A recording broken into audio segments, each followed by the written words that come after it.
There's an old expression, "It ain't what it used to be," a term used to describe something that no longer is held in high esteem, something that has ceased to be that which it once was. Sadly, radio has fallen to a very low ebb. Creativity has given way to mush. It is no longer uplifting, no longer fun, and that's very sad. People are ready for a change. For my Sunday show 1974, here's Share a Memory. And as you listen, think about this show running opposite of Rush Limbaugh today. Which would you rather listen to? And remember, this show is over 30 years old. We thought this afternoon it might be interesting for some early recollections of how Kentucky was and how things used to be. If you have some early recollections, memories, or memoirs, why don't you share them with us? This would be an ideal time for some of the old-timers to join in this afternoon. Mrs. Bain-Taylor, you have recollections? Yes, I do. What recollections do you have? What are the ones that stick in your mind? Well, this predates the flood, the 1937 flood. But this is 1929 when the American Legion National Convention was held here. Mm-hmm. And the veterans were poured in by thousands, and they had a lot of fun and a lot of jokes. They tried to embarrass everybody on the streets, and I'll tell you where everybody was. Was that in Louisville? Yes, in Louisville. And when they had the parade, though the town was just open to them, everybody took it good-naturedly, but surely it was fun. And the parade, though, was the biggest event that I had ever been in, and a lot of people had seen, you know. How big was it? Oh, it took 4 hours, I think, to pass 3rd and Broadway. And it came down from Oak Street, down 3rd, turned at 3rd and Broadway, went to 4th and Broadway, and turned on to 4th Street, and went right on down to the river, I guess. Huh. And the streets were decorated with flags and bunting. And the people were just applauding the veterans. What do you think? Do you think that patriotism has dwindled in America since then? Yes, it has. And I just wish we'd have more show of patriotism nowadays, but we don't seem to. Mm-hmm. But maybe we will. We're still hoping. Mrs. Taylor, thanks for calling and sharing your memories. You're very welcome. Bye-bye. Thank you. Mm-hmm. Bye-bye.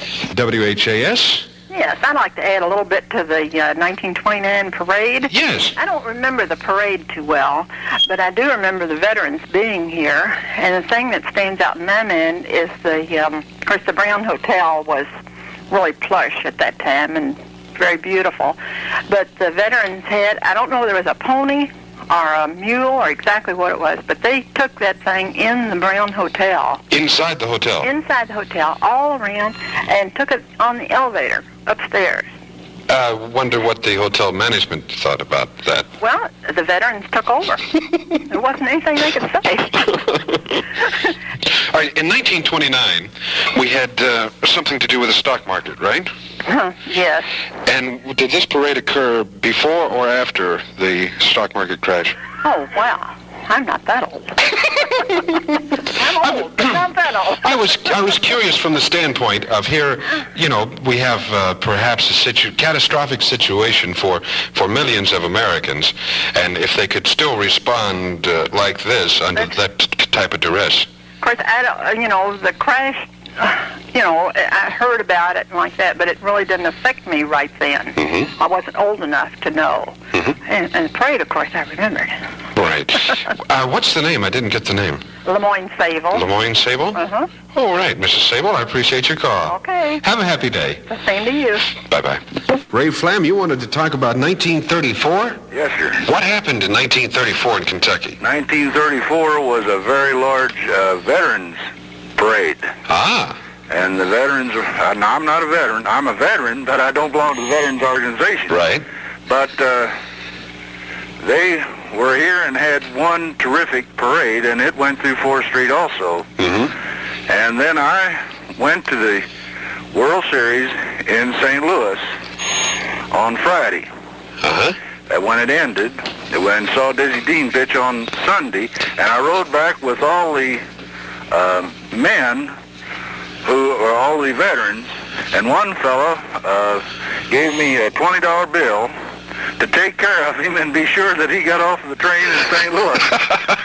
And that's the reason I remember it. Dizzy Dean, that was before his broadcasting career, right? Yes, sir. Dizzy Dean pitched on a Sunday afternoon and lost 2-1 and jumped up and down, on the seat of his pants, just beating the ground when, I forget who it was with Detroit, hit a home run. Was he? He was leading 1-0 going into about the 8th inning. And they just, that home run just fixed it up for him. So you could see some of Dizzy Dean's personality coming through way back before his broadcasting days. Yes, sir. And then talking about the Brown Hotel, I remember I shook hands with Lindbergh coming out the 4th Street entrance. Lindbergh was here in Louisville? 1927. Wow. Yes, sir. He came out of he stayed in the Brown Hotel overnight. And let's see, when did he make his famous flight? What year was that? I guess it was 27. 27. So this was after that as he made his whirlwind tour of the United States. That is right, sir. Yes, sir. And I was born in 15, but I shook hands with him, and I thought it was a great, great honor. Was there a large crowd there? Oh, 4th Street was blocked. And when he came out the side, they had the touring car, open touring car for him to ride in, and I don't remember a parade or if they had a parade or not. I think they did. But I do remember the most important thing was shaking hands with him. Do you know if he flew in? I couldn't say. No. You know, talking about flying in and talking about Lindenberg, we used to go to Bowman Field when I was a little boy and watch the mail plane leave on Sunday afternoon. It left about 4 o'clock. And this pilot would come out with his boots and his knickers and his leather jacket and his goggles and a helmet. And the mail would come in, the mail truck, and they would rush over and dump it into this single-seater, and off he'd go. And we thought it was something else. Well, I wouldn't want to say it, but maybe mail moved faster then than it does now. It could be so. Yeah, but you could depend on that plane leaving about 4 o'clock on Sunday afternoon. Right. I was curious. Now, it seemed that in that time span and all through America up until that time, we've had national heroes. Right. Lindbergh being one. Right. I wonder what has happened. We don't seem to have the national heroes that we once had. No. I think the world, especially the United States, has just gone at too fast a pace. And they don't have time to think. One thing, their mind is busy with television and various things like that, where back then we had a crystal set. Right. And we listened to radio. Right. And there were maybe 4 earphones if we were lucky, and everybody had one earphone and listened to the radio, but we had time to think. And today we just don't have time to sit and reflect on what is going on, right. I think. Ray, I want to appreciate your call. I thank you very much. Thank you, sir. Yes, sir. Bye-bye. Bye. Cheryl, you were talking about your father and his magic what? Still. Still? Well, I think the story's kind of amusing. Your father now, Right. in bygone years, of course, Right. and before the big Reformation, Right. worked or owned the still. He had one of the biggest stills in the city, I understand, during Prohibition. Okay. And, as nobody could take a bath for like 3 months, something like that, because of the gin brewing. But there's a story that the still broke down one day, and he had to take it to the blacksmith shop.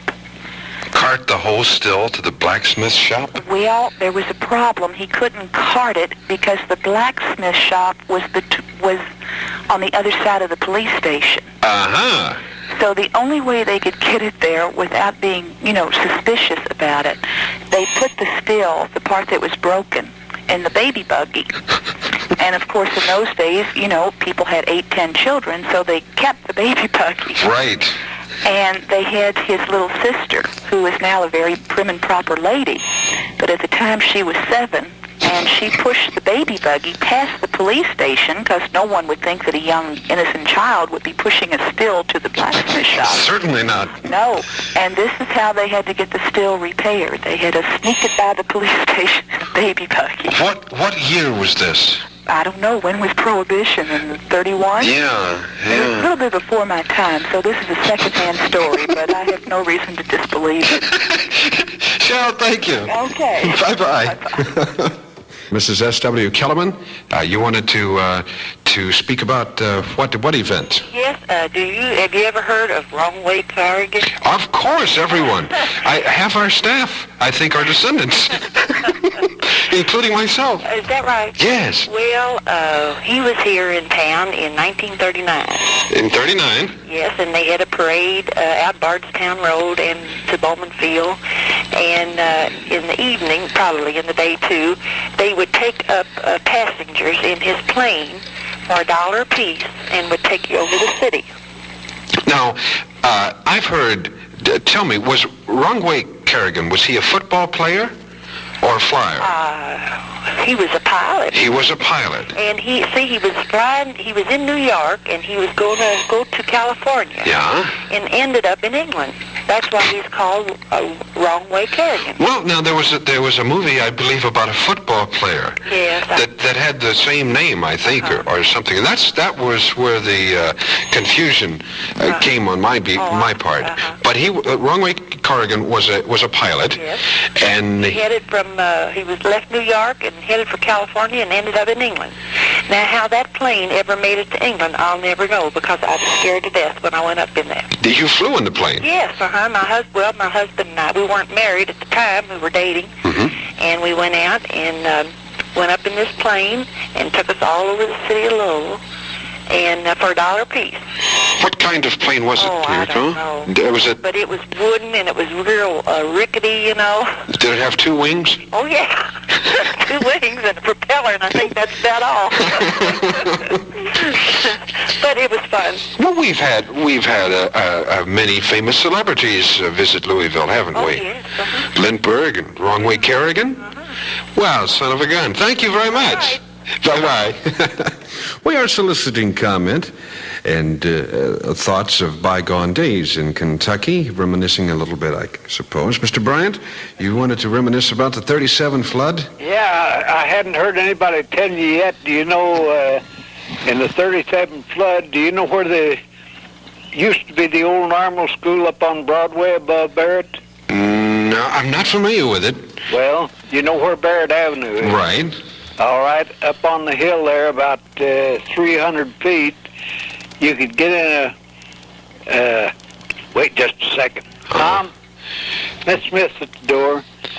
Now, Barrett Avenue is where the hospitals are now, aren't they? Yeah, up there? Broadway. Right. Barrett and Broadway. You could get in the boat there, and you could ride to Shawnee Park. In a boat? Right straight down Broadway. Yes, sir. And the fellow was telling you about him taking a pony into the lobby at the Brown Hotel. Right. Well, he's passed away now, but I know a fellow that rode a boat through there. Through the Brown Hotel during the 37 flood? That's right. Through the lobby of the Brown Hotel. Now, let me ask you, was there advance warning that the flood would be as bad as it was? No, sir. There was not? There was not. Had it been raining for quite some time? Oh, it had been raining for a month. Right. It just kept raising. It got up to 57.3. Above flood stage? That was, no, the reading of the on the gauge was 57.3. Uh-huh. And you could ride from Barrett and Broadway all the way to Shawnee Park on that. Now, 3rd Street, you know where that is. Right.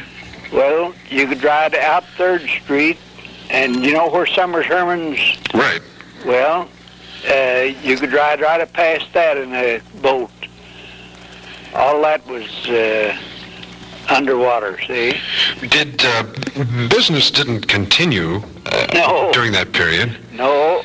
things was, now the main part of town down there around Main and Market and whatnot was higher, see? Right. And there wasn't no water on them. But they were like an island, weren't they? They were just an island, that's all. Uh-huh. Yeah. Now you come out, do you know where Floyd Street is when you get out towards the L&N? Right. All right. I live up on Bar B, and I was up here, but I couldn't get nowhere. Our office was at 5th and Broadway, but it was under. Uh-huh. So I was getting telephone calls. I was at the Board of Education, saying on call all the time.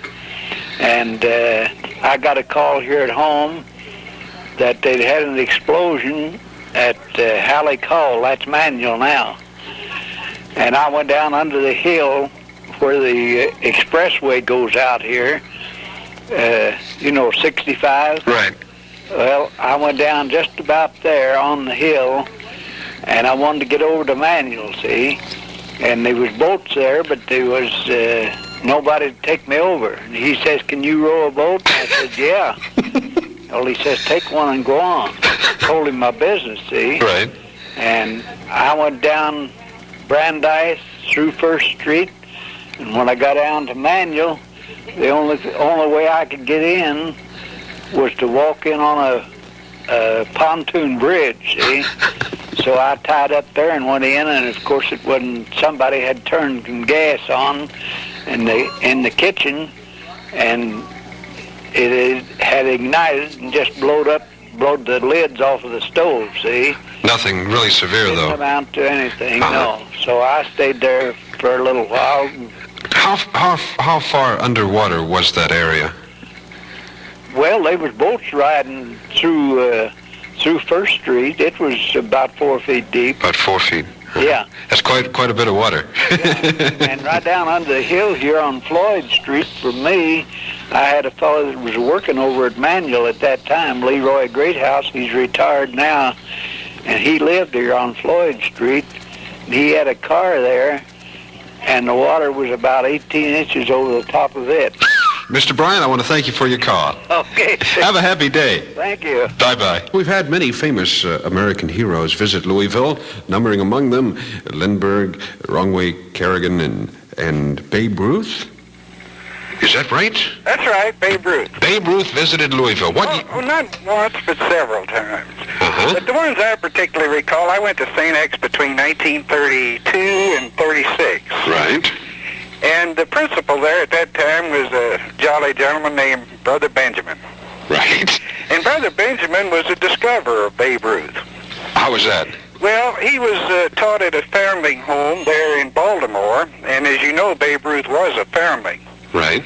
And in the playground, Babe Ruth hit one out of the play yard and broke a window. Uh-oh. And with that, he ran and got under the bed in the dormitory. And Brother Benjamin grabbed him and said, "If you hit him like that, you don't have any business running under a bed. You ought to run toward first base." And it was through Brother Benjamin's efforts that Babe Ruth got into baseball. But you know, he never forgot Brother Benjamin. When that Yankee powerhouse came north after spring training, he'd bring the whole team by St. X. Now, he did this for 3 years.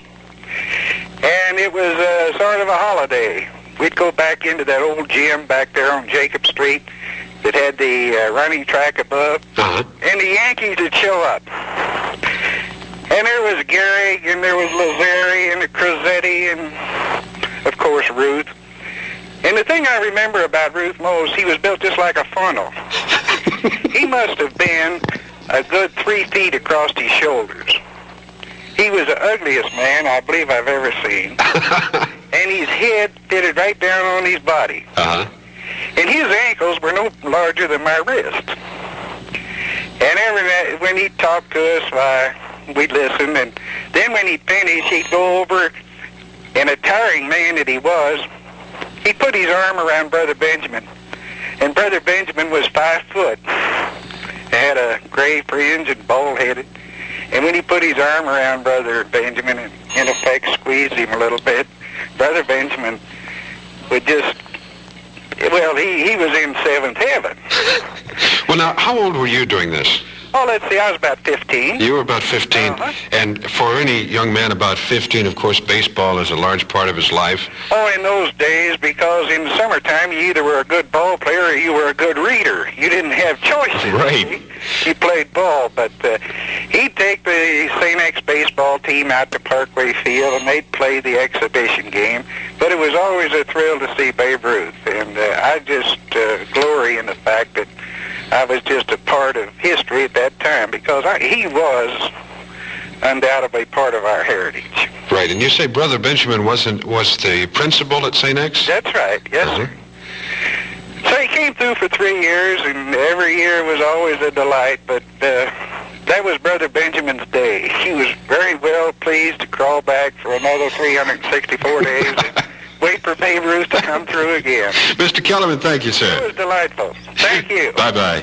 Discussing things that have occurred in Kentucky in honor of Kentucky's bicentennial anniversary. And Mrs. Hunter, you had an observation?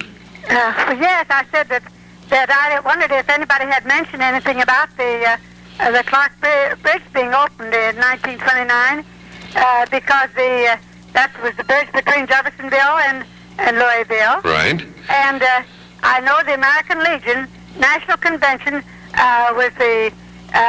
they were anxious to get it done for them to, because their convention was in September. I see. So they worked like almost overtime to complete that bridge. Yes, they did. Yes, and of course I'm 85 years old. I was born in Louisville, but I've lived in Jeffersonville for many, many, many years. Right. But at the time I was married, at the time that bridge was being built, I remember so well, because Mr. Hunter, I was married, and Mr. Hunter was a contractor, and he put a system in out at the Mangle Company, manufacturing company. Put a system in? Yes, that was a woodworking factory at that time. Oh, yes. I don't know what they do now. But they put those floor systems in that factory. Oh, yeah. And I know that we finished it up, and we had to go back and forth on the ferry boat. Right. Now, when somebody says the Clark Bridge, one does not think offhand or have the realization, but the Clark Bridge, before the Clark Bridge, there was no bridge. No. Well, yes, there was no bridge. No bridge to go back and forth, to walk back and forth. There was the Big Four bridge. Right, the train track, the train bridge, right? That was a train bridge. Right. But they also had a walking place that you could walk. Right. Because I remember when that was built, too. But there was no, for vehicles, there was no bridge. No, but later on, the interurban went across that. The train from Indianapolis went to Louisville. Right. Now we had initially the only bridge across was the Big Four train track with a pedestrian walkway on the side. That's right. All right. How did they move the cars back and forth? Was there a ferry boat? A ferry boat. How much? They used to have two ferry boats: the city of Jeffersonville and the city of Louisville. How much did it cost to take a ferry boat across? Well, I can remember that after I got out of high school, I worked in Louisville. And I started at Belknap, and I remember we used to go on the ferry, and we used to get 10 trips for a quarter. Can you believe that or not? 10 trips for a quarter. Yes, good heavens. Thank you very much for calling. Okay. Bye-bye. Thank you. This afternoon we are sort of looking at Kentucky's history past, and we have Mrs. Snowden with a memory, I think. Mrs. Snowden? I heard the ladies say, that there was no bridges across the Ohio that you could go other than the Big Four, as I understand it. The Big Four, well, that is wrong. Is it? Yes, sir. Okay. The K&I. Let's see. Now, the K&I was another train. No, it had a driveway on the side. Let's see. Similar. Yes, that's right. That is. Still has it. That is. As you look down the river, we have the Clark Bridge. And then the Big Four. Then the Big Four. Then the K&I. Then the K&I. And that is correct. Was it in operation before 29? Yes, sir. That was in operation before 1911. 1911. Yes, my father passed on in 1911, and we drove horses and buggies across that bridge quite a few years before he passed on. I appreciate that because I had forgotten about the K&I. In my mind, I was looking at the river and the bridge, the bridges across it. Yeah. And I had forgotten about that, but I have driven across that myself. It is a harrowing experience. Thank you, Mrs. Colson. Bye-bye. Charles Green, your reflections of years past in Kentucky. All right, a couple of your questions about the Inter-Urban car, how they went over the Big Four and the K&I Bridge. Right. They were run by electricity by trolley wire. Ah. And the ones that went to Indianapolis had two coaches. You had like a club car in the back was a little more deluxe, and the front car was just seats. Tourists. And then, that's right, tourists. And then you had one running out of here, Shelbyville, Kentucky. You had one running to Fern Creek. You had one running to Orel, and I believe one ran up through Indiana, through Utica. Right, now these weren't trolleys, though. They were trolleys, yes. They were electric wire trolleys. Mm-hmm. Wow. Now, your Big Four Bridge was an engineering feat, and it was in the history books when I was coming up through school. France does not own that bridge. The people that own that bridge is Kentucky and Indiana Railroad. Uh-huh. That's the reason why they call it K&I. Right. Listen, you mentioned the incandescent lamp, and I would like to ask you if it's true or if you were familiar with the fact that Edison spent some time in the Louisville area. Oh, yes, I have been. Anybody that's been born in Louisville knows that, because if you look at the Courier, this morning's Courier, you'll see the house, a picture of the house that Edison lived in up on Washington Street. Well, did he work, what company? They tell me, I think he worked with Western Union down here. Uh-huh. He was a telegraph operator. Ah, this was before his... before the discovery of the electric lights, sure. Sure. But... well, it's been interesting for me not being, born in the Louisville area and recapping some of its history this afternoon. It's been extremely interesting. Oh, I'll tell you, I think you did a wonderful thing this afternoon, because... I don't believe you'll have to hold an audience very much, because I believe you have it. But this afternoon, I think it's especially interesting on kind of a dreary day, and people reminiscing. It's something like this should be really, the station should put it on tape for a long time to play it back to get a lot of interesting stories. Well, it is being recorded, and perhaps... the whole thing. Right, and perhaps another month or so we might be able to play it back and listen to it. Some of the things for this 200th year, I think it's wonderful. Right. Mr. Green, thank you for calling. Thank you for your kindness. Bye-bye.